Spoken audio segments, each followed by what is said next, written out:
ሰላም ውድ ኢነርማን ዩቲዩብ ቻናል ቤተሰቦች እንኳን ደህና መጡ ወደዚህ ቻናል። ይህ ቻናል ሰው በእግዚአብሔር ቃል እውቀት በውስጥ ሰውነቱ እንዴት ማደግና መጠንከር እንዳለበት የተጻፉ መጽሐፍትንና ታላላቅ የእግዚአብሔር ጀነራሎች ከመንፈስ ቅዱስ ጋር የነበራቸውን ህብረትና የህይወት ተሞክሮ ይተርካል። ለቻናሉ አዲስ ከሆኑ ሰብስክራይብ የሚለውን በመንካት የደውል ምልክቷን ይጫኑ። ቪዲዮውን ከወደዱት ደግሞ ላይክ እና ሼር ማድረግ አይርሱ። በባለፈው ጊዜ እንግዲህ ከወንጌላዊ ዋቻማኒ መጽሐፍት መካከል የመንፈስ ቅዱስ ህብረት የተሰኘውን ከክፍል 1 እስከ ክፍል 3 ድረስ ተመልክተናል። ዛሬ ደግሞ ክፍል 4ን እናያለን። ቤተ ክርስቲያን የትንሣኤው ኃይል የሚንቀሳቀሰውና የሚሰፍረው በቤተ ክርስቲያን ውስጥ ነው። አሁን ስለ ቤተ ክርስቲያን እንነጋገር። ቤተ ክርስቲያን ስንል ምን ማለታችን ነው? ቤተ ክርስቲያን ማለት ጌታ ራስ፣ እኛ ደግሞ አካል ነን ማለት ነው።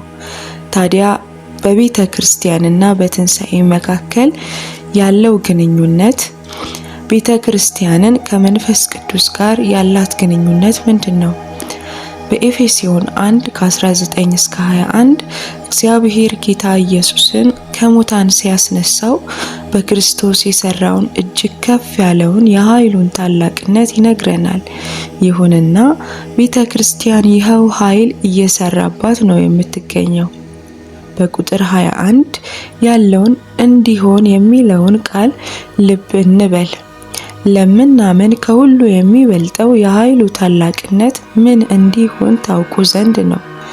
በክርስቶስ ባደረገው ሥራ የብርታቱ ጉልበት ይታያል። በሌላ አባባል በክርስቶስ የሚሰራው ከሁሉ የሚበልጠው የእግዚአብሔር ኃይል በቤተ ክርስቲያን በእኛ ይሰራል። ዛሬ ቤተ ክርስቲያን እየሰራ ያለው ታላቅ ኃይል በክርስቶስ የሰራው ያው ኃይል ነው። ቤተ ክርስቲያን ክርስቶስ በባህሪ አንድ ብቻ ሳይሆን በኃይልም ተመሳሳይ ናቸው። ቤተ ክርስቲያን ከዚህ ኃይል ተካፋይ ባትሆን ኖሮ ወና ትሆን ነበረ።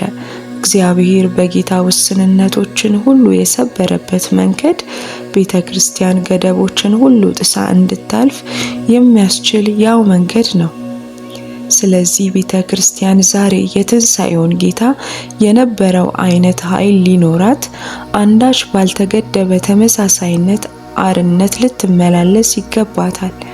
አሊያም ቤተ ክርስቲያን መባሏ ትርጉም አልባ ይሆናል። ከሁሉ የሚበልጠው የእግዚአብሔር ኃይል በክርስቶስ ብቻ ሳይሆን ዛሬም በቤተ ክርስቲያን ይሰራል። ቤተ ክርስቲያን ዛሬም የትንሣኤውን ኃይል ማቆሪያ ገንዳ ናት። ከዚህ መስፈርት ዝቅ ያለ ማንኛውም ነገር ተቀባይነት አይኖረውም። ቤተ ክርስቲያን የክርስቶስ አካል እንደመሆኗ ከዚህ ከሁሉ የሚበልጠውን የኃይሉን ታላቅነት ጉድለት መገኘት የለባትም። ከዚህም የሚለጥቀው የመልእክቱ ክፍል እግዚአብሔር ክርስቶስን ከሙታን ማስነሳቱና ከሁሉ በላይ ከፍ ማድረጉ ብቻ ሳይሆን ሁሉን ከእግሩ በታች አስገዛለት፣ ከሁሉ በላይ ራስ እንዲሆን ለቤተ ክርስቲያን ሰጠው ይላል። ኢየሱስ ከሙታን ተነስቶ ከብሯል። አሁን በሰዎች ዝቅ ብሎ የሚታየው ናዝራዊው ሳይሆን ድል የነሳው ክርስቶስ ነው። ፍጥረት ሁሉ ለእርሱ ተገዝቷል። በምድር ሲመላለስ ፍጹም ሰው ነበረ። ራስ ነበር፣ በክብር ከፍ ያለ ራስ ግን አይደለም። በዚህ ወቅት ሞት በእርሱ ላይ ስልጣን እንዲኖረው ተፈቅዶለት ነበረና በርካታ የመጽሐፍ ቅዱስ አስተማሪዎች ቤተ ክርስቲያንን በወንጌላት ውስጥ ለማግኘት ጥረት ያደርጋሉ። ይሁን እንጂ ቤተ ክርስቲያን በወንጌላት ውስጥ አትገኝም። ምክንያቱም ወንጌላቱ የሚተርኩት ተከድቦ ስላለው ክርስቶስ ነው። ቤተ ክርስቲያን ቁርኝቷ ከኢየሱስ ምድራዊ ሕይወት ብቻ ጋር ቢሆን ኖሮ የተገደበች ተቋም ሆና ትቀር ነበረ። እኛ የጌታ ምድራዊ ኃይልና ስልጣን በቂያችን እንደሆነ እናስባለን። እግዚአብሔር ግን ይህ በቂ አይደለም ይለናል።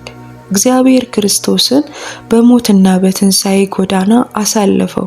መንፈስ ቅዱስም ሲመጣ ደግሞ ያንን የትንሣኤ ኃይል ለቤተ ክርስቲያን ሰጠው። ዛሬ ቤተ ክርስቲያን የኃይል ስንቋን የምትቀበለው ካረገው ከከበረው ክርስቶስ ነው። በመሆኑም ቤተ ክርስቲያን ልትፈታው ከአቋሟን በላይ የሆነ አንዳች ችግር እንደዚሁም ድል ልትነሳው የማትችለው አንዳች ፈተና ሊኖር አይችልም። የቤተ ክርስቲያን ኃይል የክርስቶስ የትንሣኤ ኃይል ነውና ይህ ሁሉን ከእግሩ በታች የሚያስገዛበት ኃይል ማለት ነው። የቤተ ክርስቲያን ኃይል በክርስቶስ ከሚሰራው ኃይል በምንም አይተናነስም። ክርስቶስ በምድር ሲመላለስ ቤተ ክርስቲያን ሕልውና አልነበራትም። ምክንያቱም ያኔ ከሙታን አልተነሳም ነበርና ሁሉም ነገር ከገደብ በታች ነበረ። ክርስቶስ ከሙታን ከተነሳ በኋላ ወደ ሰማይ ካረገና መንፈስ ቅዱስን ለደቀ መዛሙርቱ ካፈሰሰ በኋላ ነበር ቤተ ክርስቲያን የተወለደችው። ጌታ ተነስቷል። ስለዚህ ቤተ ክርስቲያን የክርስቶስ አካል ሆናለች።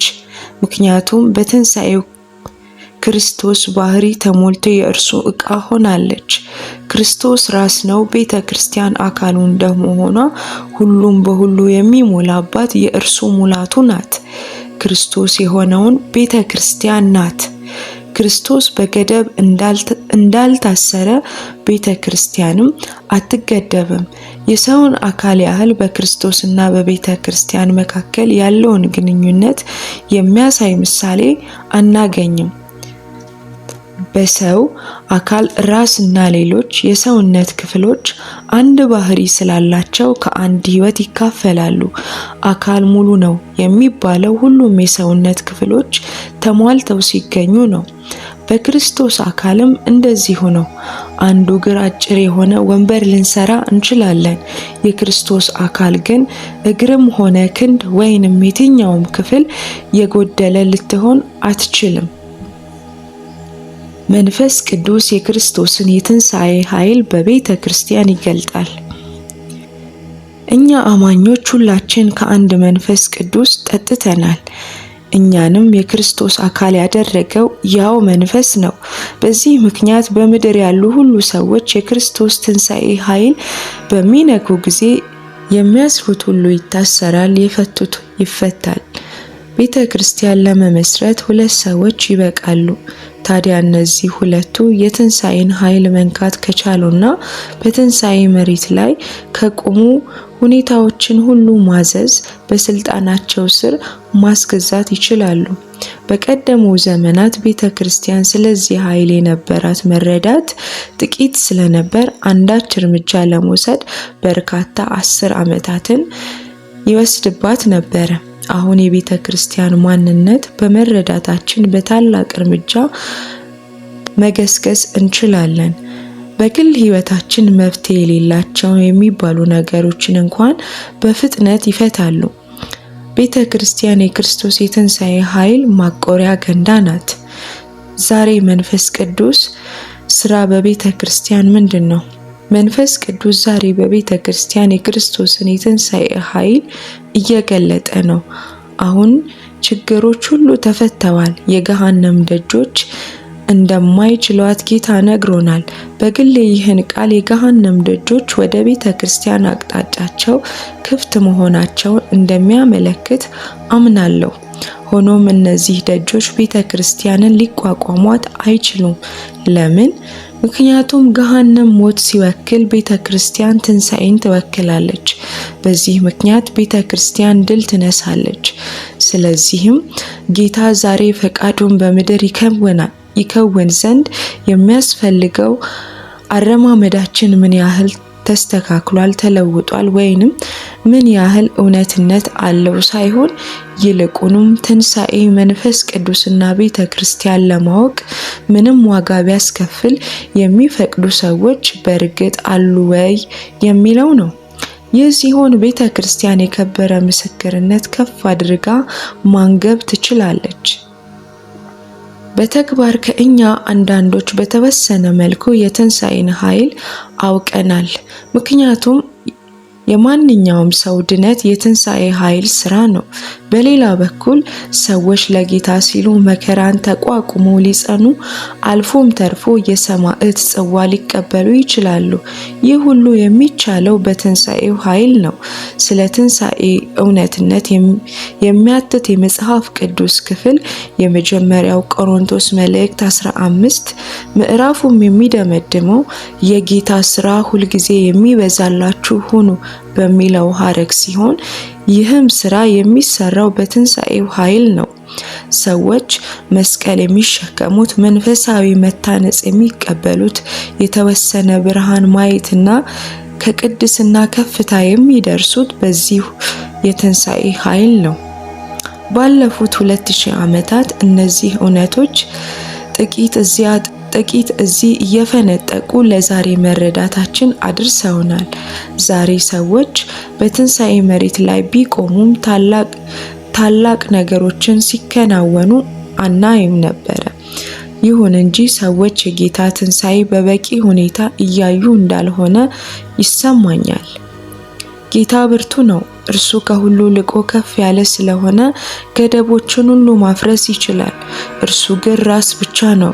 ድንቅ የሆነው ነገር ዛሬ እግዚአብሔር ከጌታ ጋር በአንድ እንድንጣመር የሚፈልግ መሆኑ ነው። የዚህ አይነት በክርስቶስ ያለው አዲሱ ሰው ከገደብ ሁሉ ከፍ በማለት የእግዚአብሔር ኃይል መግለጥ ይችላል። ይህ እንዴት ብፁዕ ነገር ነው! አማኝ በዘመናችን ይህንን መገለጥ ካልተቀበለ ምስክርነታችን እጅግ ብዙ ርቀት መሄድ አይችልም። ከጌታ ፊት አንዳች ብርሃን ተቀብለን ማየት ብንችል ቀላል የማይባል ጊዜና ጉልበት እንቆጥባለን። ትንሣኤ መንፈስ ቅዱስንና ቤተ ክርስቲያንን ማየትና በመካከላችን ያለውን ዝምድና ማስተዋል እንችል ዘንድ ጌታ ምሕረት ያድርግልን፣ ዓይኖቻችንን ይክፈትልን። እንግዲህ ቤተሰቦች ምዕራፍ 1 በ4 ክፍሎች ከፋፍለን ተመልክተን ነበረ። እንግዲህ በምዕራፍ 2 እንገናኛለን። ይቀጥላል።